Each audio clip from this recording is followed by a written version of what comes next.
We've attempted mediation for the past 6 years. Tonight, a fight over who owns a huge and popular freshwater beach heats up. We've been in a state of burnout because of the shortage of staff. The only Inuktitut-speaking daycare in Iqaluit has to close down because of a lack of staff. Sending a message of welcome to our most important neighbors, I think, is a starting point. And only one word on one sign, but it could bring two communities closer together. Good evening, welcome to APTN National News. I'm Dennis Ward. And I'm Melissa Ridgen. A First Nation in southwestern Ontario is gearing up for a sand fight. The long-time battle is over a prime piece of beach property. Here's Annette Francis with that story. This stretch of beach is a popular vacation spot. At 7 kilometers long, it's the second largest freshwater beach in the world. It's also part of a long-standing dispute. It's not a land claim issue, it's a boundary issue. It's very specific in our treaty that the boundary starts here at our border of Saugeen and ends 9.5 miles north, which would be 6th Street North, Sauble. Sauble Beach runs along the eastern shores of Lake Huron on the northern edge of Saugeen First Nation. Chief Lester Inuktitut says the boundary issues have been ongoing for far too long. We've attempted mediation for the past 6 years. Current mayor, has specifically said she wouldn't settle out of court. So we've put a summary judgment motion forward, been presented to the courts. We expect to be in court to address the issue of boundary within 6 to 9 months. The move doesn't sit well with Mayor Janice Jackson of South Bruce Peninsula. She declined to speak with APTN, but in a recent Facebook post, she states her disappointment. This summary judgment asks the court to rule in their favor without going to trial, and we have spent nearly 150 years building a vibrant community around our beach. Simply because he claims the beach belongs to his band doesn't mean we should hand over the keys. That's not exactly what Chief Inuktitut has in mind. Not a lot will change with the landscape. We would, with the two businesses that operate there, would be a change in the landlord. They could start paying us the lease to operate there, or we could do it ourselves. But there wouldn't be any change to public access to the beach. There wouldn't be any change to the landscape, and there certainly wouldn't be any vehicles allowed on the beach, as we have moved to stop vehicle traffic on our side of the beach, the current side that we operate. We don't allow vehicles on the beach anymore. It's an issue of environmental hazard and safety. Both parties are anxious to have the dispute settled. The new motion will be heard sometime in 2020. Annette Francis, APTN National News, Sauble Beach. There is just one Inuktitut daycare in Iqaluit, and it's been closed since last week. Parents are scrambling to try to keep it open, but it's an uphill challenge. Kent Driscoll explains. This playground shouldn't look like this on a weekday. Usually, it's full of Inuit kids chattering away in Inuktitut. This daycare is provided in Inuktitut, which is the biggest thing, which ties into staying rooted in our culture as Inuit, with a full-time cook. Everyone staffed here, all the children here are Inuit, speaking Inuktitut at home already. And this place is to help them remain speaking Inuktitut. Iqaluit Saipakavik means sweet little footprints in Inuktitut, and it's the only Inuktitut daycare in Iqaluit, with spots for 16 kids and 4 infants. They're short-staffed right now and haven't been able to open for a week. Inuktitut-speaking staff are in high demand in Iqaluit. One of Iqaluit's biggest employers is the government of Nunavut, and some of their policies are not helping. It's a bit of a difficult situation, especially for government of Nunavut employees, from what I gather, because you are not allowed to use special leave when you have a lack of childcare. They're rolling out a makeshift stopgap plan. The parents are getting their criminal records checks from the RCMP and will take turns taking days off work to run the daycare, which will help. depending on whether the government of Nunavut treats it as a second job. The government of Nunavut may not allow employees to take on a second job, which would be working at the daycare. So we're in a precarious situation with government of Nunavut employees. The wait lists for daycare in Iqaluit are so long, people sign their kids up the moment they learn that they're pregnant. When this one can't open, that means 20 different families have to make other plans, disrupting life and work. And we've been in a state of burnout because of the shortage of staff. And so people get sick, the children get sick. It's like this cycle of trying our best and then health failing and, exhaustion setting in. Usage of Inuktitut in Nunavut is declining by about 1% a year. Language is easier to learn when you're young and your brain is still developing. And yet, this playground is still empty. And who knows for how much longer. Kent Driscoll, APTN National News, Iqaluit. The Minister of Indigenous Services was in a Mi'kmaq community to support economic development and infrastructure. Federal funding will help with the costs of building a travel center and water well. Angel Moore reports. Buchans Mi'kmaq Nation wants to generate revenue and create jobs, and those jobs already started at the construction site for a new travel center. Kelsey Paul is an apprentice carpenter. I was working with the community, but then I jumped on here because for the community we don't get much commercial work, and so this was great for my training, and it'll help when I get my red seal. Indigenous Services Canada provided $2.9 million for highway infrastructure development and $1 million of the construction of the Bayside Travel Centre. Seamus O'Regan announced the money in Buchans. A prosperous Canada needs a prosperous Indigenous economy, and that can only happen if it's Indigenous built and Indigenous driven. The centre will include a gas station, convenience store, restaurants, an entertainment centre, and a lounge for long-haul truckers. They're seeing improvements in fire halls and roads, but really, particularly in healthcare, education, and housing. And with that, it's starting to whet the appetite for what's next. And what's next is economic development, because that's economic self-sufficiency. Chief Paul Prosper says the project is a result of hard work and collaboration. A lot of people have, this vision of Buchans being a vibrant, prosperous, and thriving community, and it's within their hearts, it's within their minds, and this is the reality of that vision they had. The federal government is also investing $430,000 for the construction of a new well that will be the main water supply. The community has one well that has sediment leakage.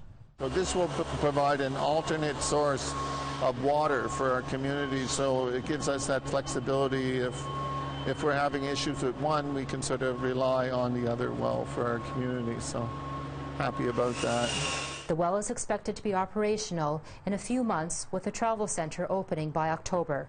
Angel Moore, APTN National News, Buchans Mi'kmaq Nation. Time for a quick break, and then we sit down with Jody Wilson-Raybould. But first, a look at Wednesday's weather forecast. Off to the east coast, we've got 27 in sunshine in Fredericton, 17 in cloud in St. John's. Cartwright is mixed sun and cloud and 11 degrees. Inuktitut is raining in 17. 21 and rain in Chibougamau, Saguenay, 27 and rain. 25 in Ottawa, mostly cloudy. 25 and sunshine for Peterborough and Toronto. Kapuskasing is raining in 18, rain in Thunder Bay in 16. Puckatawagan, sunshine in 15, 17s for Thompson, Norway House and the Paw and cloudy skies. 22 and rain in Winnipeg and Gimli, 22 and sunshine in Brandon. 26, lots of sun in Swift Current, 25 and sunny in Estevan. Stony Rapids is 17 and rain, 14 and rain in La Ronge, and 19 and rain in Meadow Lake. Back in British Columbia, Jody Wilson-Raybould has opened the doors to her new campaign headquarters. Wilson-Raybould is running as an independent candidate in the riding of Vancouver-Granville after being kicked out of the Liberal caucus over the SNC-Lavalin affair. APTN's Laurie Hamlin sat down with Wilson-Raybould and has this. So first I'd like to speak about the Commissioner's report. You released a statement responding that you felt vindicated, but also sadness. Maybe you can explain that. Sure. I mean, I read the report thoroughly. I welcome the report from the Ethics Commissioner.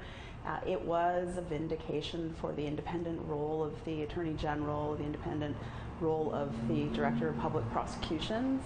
And that's incredibly important in terms of maintaining our institutions and ensuring that they are operating on an independent basis. So in that sense, it was a vindication, a lot of confirmation about what I've been saying over the past number of months. And the sadness came from the reality that we shouldn't have to think about upholding our institutions or upholding the rule of law.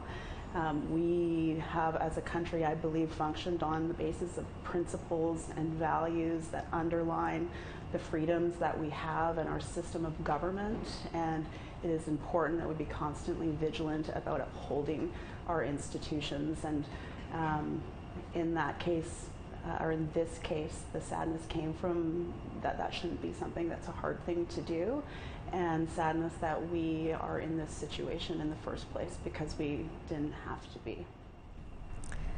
The Prime Minister says he takes full responsibility, but he cannot apologize because he was standing up for Canadian jobs. How do you feel about that? Well, I've said before, I mean, of course jobs are important.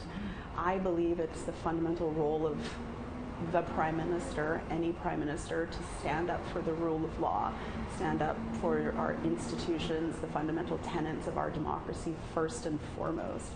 And we can't have and make decisions based on one person's will during a particular day or political expediency. We have to ensure that we uphold the rule of law. In terms of jobs, in terms of the Prime Minister not apologizing, I think it was a missed opportunity. I think that for me as a Canadian, it would have been nice, and I was always taught that if you do something wrong, that you make amends and you apologize for it. I think it was a missed opportunity for the Prime Minister to apologize to Canadians. You are now running as an independent, and which is exciting. But why? Why did you not join another party? Maybe explain that. Sure. Well, I never expected to be in the situation that I'm in, although I embrace the reality of running as an independent here in Vancouver Granville, and hopefully continuing on being a strong independent voice for the constituents of Vancouver Granville. I had opportunities to join other political parties, certainly engaged in discussions with Elizabeth May, for example, and Jagmeet Singh, but it was a hard decision for me to get involved in politics, federal politics in the first place, and join the Liberal Party. I align very closely with the values of the Liberal Party in terms of justice, inclusion, and equality. That hasn't changed. I'm still the same person that I was prior to the last election, still hold the same values. But for me, I didn't see myself trying to fit into another box of a party. And that's not to say that parties are necessarily completely bad, but I feel that my voice and working as an independent member of Parliament, trying to build consensus, trying to build bridges and address issues from as much of a nonpartisan position, speaks to who I am, my worldview, but speaks to where I think the country needs to go in terms of addressing substantial issues like the environment and taking action on climate change, Indigenous reconciliation. The only way we're going to address those issues is if we're working all together and establishing and coming up with solutions that will stand the test of time. I had read in an article about blind loyalty. You don't want to be a part of that. Well, I believe strongly in teamwork and the necessity of working together. But I was raised based on certain principles and values and having integrity and being able to look oneself in the mirror when you go home at night, knowing that you've done everything you can and you've lived by the values and the principles that you were raised with. And I will always operate like that in my personal life, of course, but certainly in my public life and professional life. There's no world that I can see where loyalty to party can trump one's principles and values, or doing the right thing and telling the truth. In the culture that I come from, if we don't tell the truth, if we don't operate based on those values and principles, then our society dies, and we need to be constantly aware of ensuring that we do the right thing. So that's how I will continue to lead my life. We'll have the rest of that interview with Wilson Braybold on tomorrow's show. Coming up, a sign of a better relationship between two neighbors. That's after the break, but first here's the rest of Wednesday's weather forecast. To northern Alberta, we've got 18s for Grand Prairie and Peace River and sunny skies. 20 and sunny in Edmonton, 23 and sunny in Lethbridge, 23 and sunshine in Vancouver, 28 and sunny in Campbell River, 19 and cloud in Fort Nelson, 19 and sunny in Prince George, 18 sunshine in Dawson City. Mayo is 19 and sunshine, so is Watson Lake. Wrigley and Fort Simpson and Trout Lake and Fort Laird is 20 degrees, lots of sunshine. 5 in mix of sun and cloud and Tuck. Colville Lake is rain and 10. 11 in mix of sun and cloud up in Cambridge Bay. Whale Cove is 12 and rainy, and Arviat's 11 and rain. Iqaluit, mix of sun and cloud, 16. Clyde River 12 and mostly sunny. Pangertung is mostly sunny and 13. Welcome back. A well-known Dene artist from the Northwest Territories is almost sold out of the first print of his memoir. Our reporter Charlotte Mort-Jacobs sat down with the author to understand why he penned his story. Every summer, Antoine Mountain returns to his homelands of Rade-le-Camp, Fort Good Hope. A respected Dene artist, his creativity is peppered throughout the small community. All of the names of the people that passed away from cancer here in Rade-le-Camp, Fort Good Hope, are on a scroll. For 15 years, Mountain has been a northern newspaper columnist, but this summer, he penned his very first memoir. People used to travel a long ways just to hear stories from one particular person, you know, and there was a lot of them around here, elders that really knew how to put a story together. In the book, From Bear Rock Mountain, The Life and Times of a Dene Residential School Survivor, he shares stories of hardships being taken away from his family. It's been well received. Since publication in June of 2019, almost all first copies have been sold. It was very difficult because on the one hand, the publishers want to take a professional approach to get all the information right.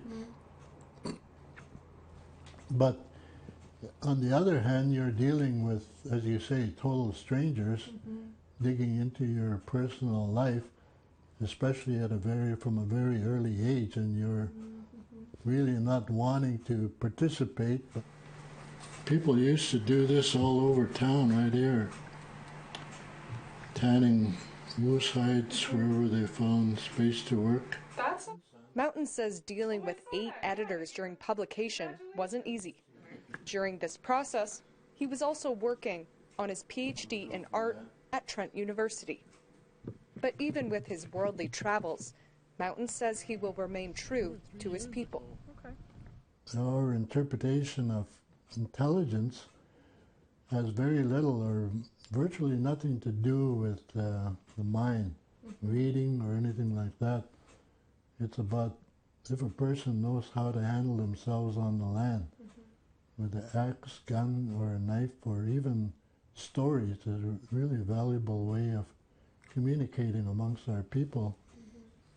Mountain wanted to include the Dene spirituality shared with him that has helped him understand his identity.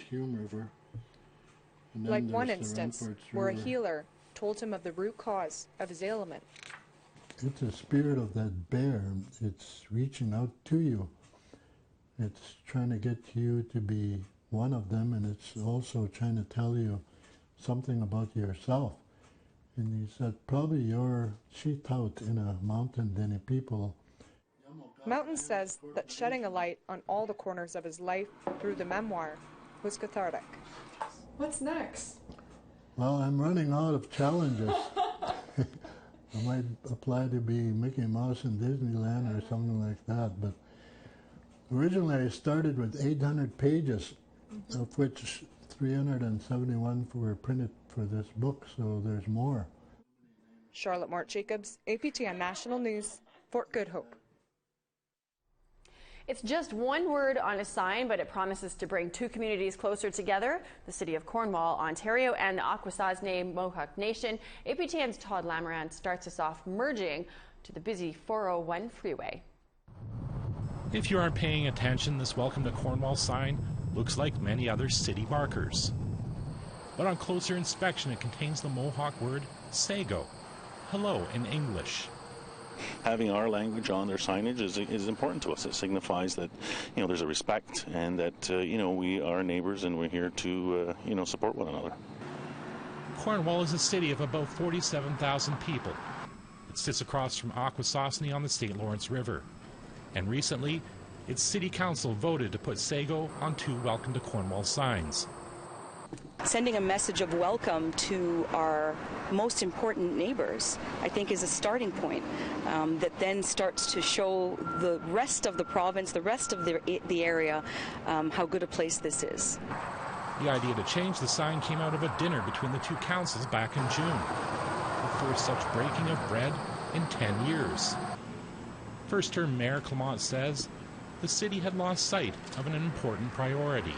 If we want to attract more investment, attract more people to the area, then we need to be working well together. Kicked off, kind of a renewed efforts, renewed relationship between our 2 councils, wanting to take better, more in-depth look at what those other opportunities are, what those commonalities are. Akwesasne and Cornwall jointly own this piece of land on the waterfront, a former deep-water port. So the need to work together to develop it is much more than a symbolic gesture. We're always looking for opportunities for the region. As the region grows, our community will benefit from that as well, so we want to find ways that we can support that. Mayor Clement takes a cue from the Truth and Reconciliation Commission's calls to action when going forward. And I think that we need to take inspiration from that and move forward and incorporate a lot more relationship building into everything that we do. Mayor Clement did mention that she'd like to have more Mohawk on more City of Cornwall signs. But there's no timeline on when that's going to happen. Todd Lamoran, APTN National News, Cornwall, Ontario. Well, that is your APTN National News for this Tuesday. But for much more, you can always visit our website, aptnnews.ca. You can download the APTN News app. I'm Melissa Ridgen. Thanks for tuning in. And I'm Dennis Ward. Have a good night. See you back here tomorrow.